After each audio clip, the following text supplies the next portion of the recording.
Elon calls the two newest factories money furnaces, and he's arguing that it'll be a challenge to keep Tesla in business or out of bankruptcy, given the cost of these facilities not in heavy production.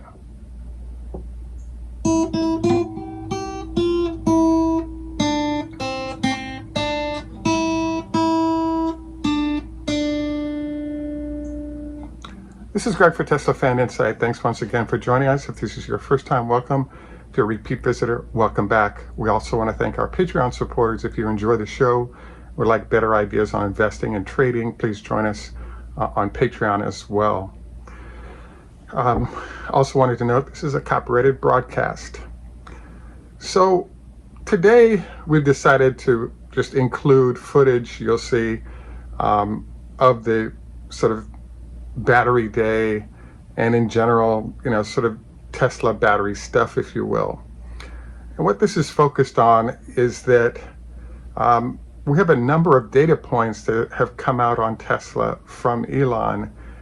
And I have to say I'm a little bit surprised right now because Elon made a pretty negative comment, which is the fact that they're losing money on both new facilities currently because they're only producing about 1,000 vehicles a week instead of 1,000 a day, which should be the minimum for break even for these facilities.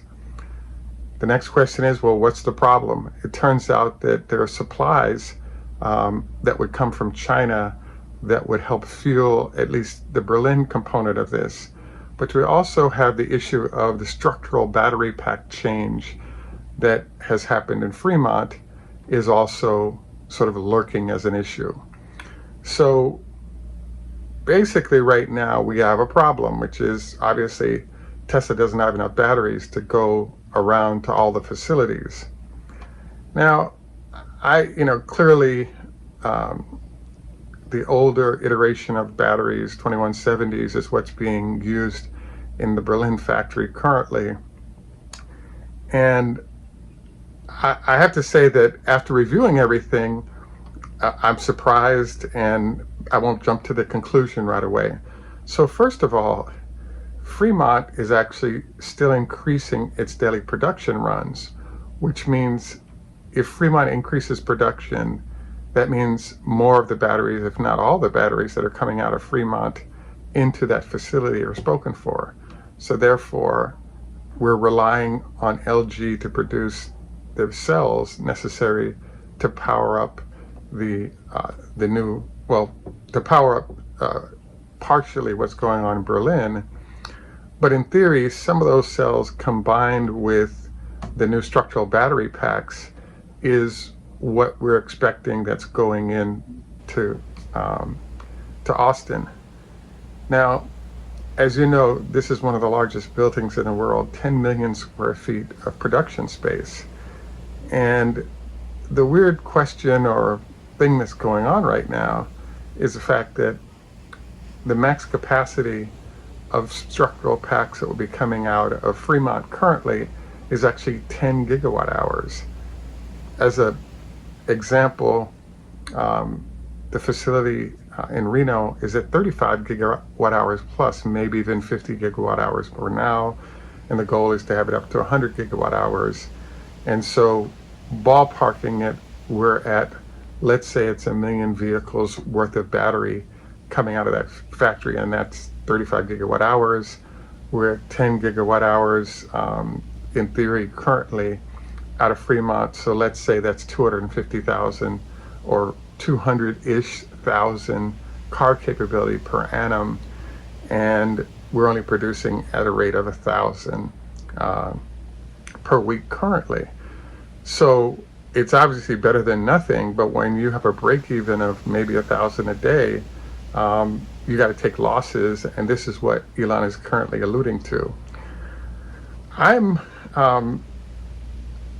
feel, there's all these temptations to jump to the end of conclusions rather than setting up the facts. The next thing I wanted to review is the Panasonic relationship with Tesla. Now, as you know, they're in partnership to build they're in partnership in Reno where they're building the 2170s, and the oldest version, the 3680s, are still coming out of Japan in a small number from Panasonic's facilities there.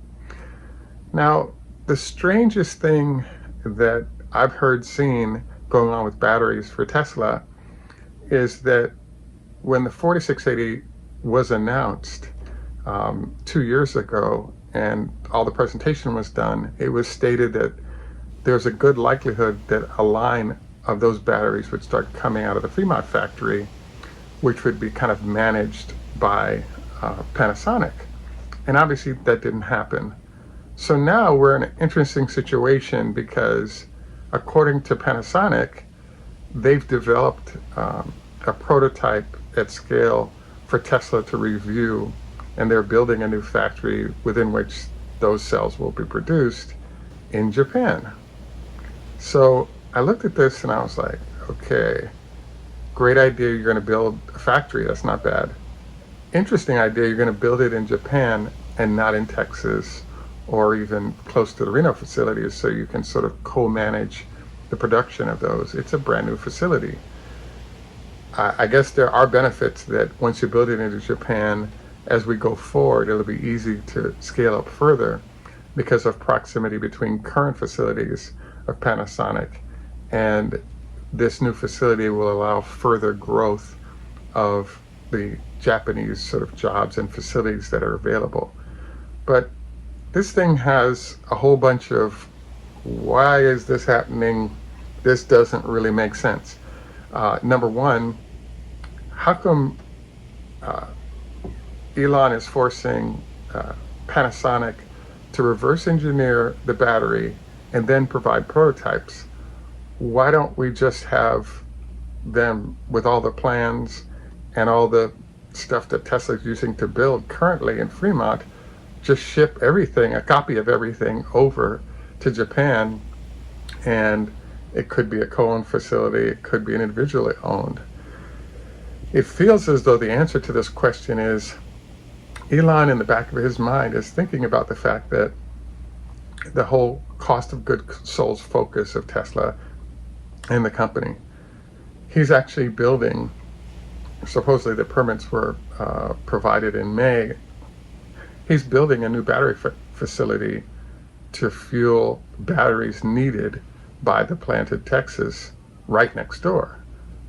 Obviously great idea, but clearly the better deal was to perhaps have started that facility already rather than having a small test facility that's producing batteries they can use in that structural pack. So now we're in a really interesting position as he's articulated. Number one, both factories are up and running at very low scale of production. So in theory, because we know neither of them really has any decent sized amounts of batteries, we know the batteries are coming in for both facilities from elsewhere, be it China or Fremont or from Reno. So the challenge right now is, will Tesla decide to scale back production at, let's say, the Fremont facility, allowing the materials being consumed by that facility to be used in Texas, so you could train up a workforce there, and that way when you're ready to scale at a large scale, you'll be ready to go. Now, this is actually obviously a good idea because you have more trained people, you can get to production once you have the rest of what you need to get the production going rapidly. Obviously this ain't happening, and part of the issue obviously is the structural battery pack is different than the pack that's primarily being produced in Fremont. So now we have this interesting problem of, okay, what about Berlin? Well, it turns out that now that China's coming back online, there are, if you will, components that won't be hit by tariffs coming out of China that would be appropriate to ship to Germany. So we're now in the zone where, in theory, in the next few months, Germany will finally start to do scale, minimum 1,000 a day, hopefully 1,500 a day in production there, so that, you save on tariff and you're producing closer to market, etc. Both facilities are going to have their own battery pack capabilities in the next year and a half, possibly two. So I think we'll be in good shape. Now, in particular with the Austin facility, from what I can tell here, Panasonic is not producing the packs yet, as we shared earlier. One good reason for this might be that Elon has decided that if I don't have a partner on a facility, I can produce those batteries and we just make more money because we don't have a partner on that space, which is the case. The challenge, though, is that Tesla's growth is so fast that they're consuming huge quantities of batteries and have had to enlist the likes of Cattle, as well as LG, and now Panasonic to get involved, first with the 2170 and then further involved as we scale up into these new types of batteries. And by the way, LG is claiming that they're going to have they're going to be in production on a 4680 prior to Panasonic doing so, which is also a shock that there's a reluctance on Elon to rely primarily on Panasonic, who's been a good partner, to keep moving. The issue then is we're at a very interesting zone. Elon has trained employees at both facilities that basically have nothing to do because what they're producing, it probably doesn't make sense for them to work more than a couple of days a week because, it's better to, rather than have a very slow line that's consuming hours of a lot of people, probably better to run fewer days, run hard for those 1 or 2 days and complete. So I was also fascinated by the circumstance that Elon will think out loud, and his out loud thinking could be very expensive for stockholders because ultimately he's the CEO and responsible for the company. So if there's a problem, as in the fire that was just discussed, ultimately all that responsibility falls on him. So I thought it was interesting that he didn't say, I screwed up or we screwed up and we have a mismatch of production capacity to actual production. He was just pointing out that this issue could bankrupt us. Is that likely to happen? I'd have to say not. 35% margins, they're producing a lot of cash. And I think the bigger problem that might show up is that as they limp along to getting a decent sized production to fill up those facilities, the profit margin drops dramatically after they burn through the cash that's on the balance sheet. So a further sort of surprise about this whole thing is the market seems to be saying, well, wait a second, you've talked about bad things happening at Tesla before, we reacted to it negatively on the stock price, and then everybody came back after everything was cleared up and figured out. So I have to say I'm pleasantly surprised by the reaction of the market, and we'll find out more Monday, Tuesday of next week what the answer is to this.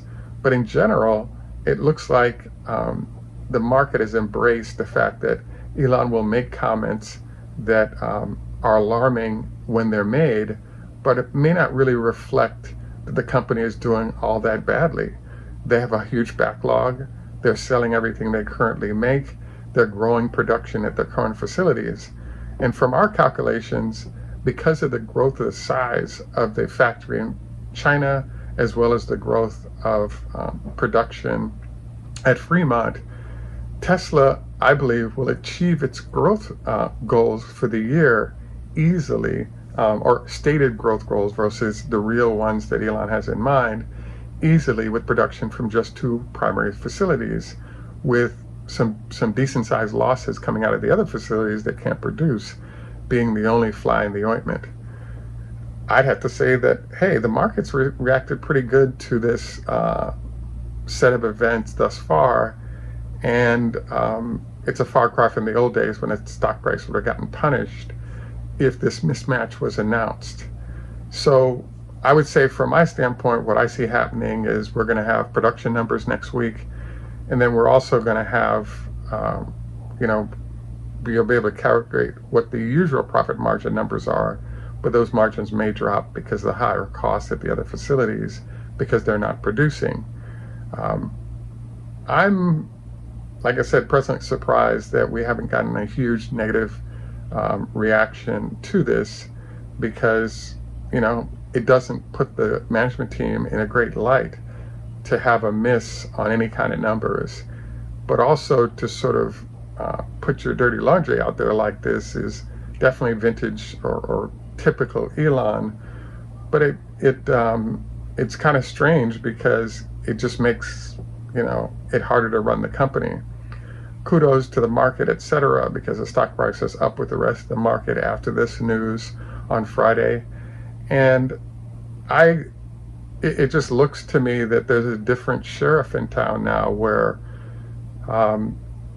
the market seems to be saying Tesla's a bit of a perfectionist company and everything isn't going to perfection, but a lot of other companies are having supply chain issues that are affecting productivity as well. So punishing Tesla unnecessarily is not appropriate. And so we'll see how over the next couple of days, we kind of get the 3-day rule going and see what analysts have recommended to investors regarding a Tesla. Clearly, Morgan Stanley has done a downgrade over this. We do have an upgrade from Credit Suisse despite this. And so I think there's a difference of opinion of where we are currently, and we're going to find out more coming forward. I expect the numbers to be in line, but slightly better than expected for the coming week, and therefore I don't think it's going to be a huge deal until Tesla delivers the number produced against the number that were sold. And so, interestingly, I think things are going pretty well, but I'd have to say that there's nervousness about those numbers.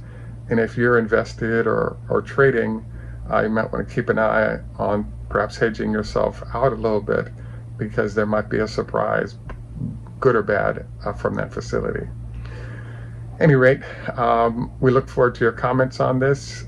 This is Greg for Teslafaninsight. Next, we'd like to focus on our health tip for the day.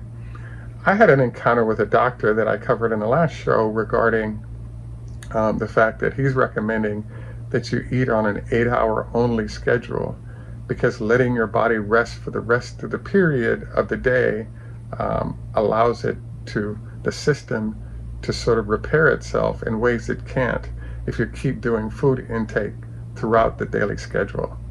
So you might want to try it and see how it works, but he argued it's in essence a daily fasting process. Don't forget your 25 leg lifts per leg, strengthening quad muscles, reducing potential for knee issues. Any rate, this is Greg for Teslafaninsight. Tschüss German, au revoir French, Lehitro Hebrew, Choda Hafiz Farsi, Strasvice Russian, Ni hao ma, Chinese, Konbanwa Japanese, Heido Swedish.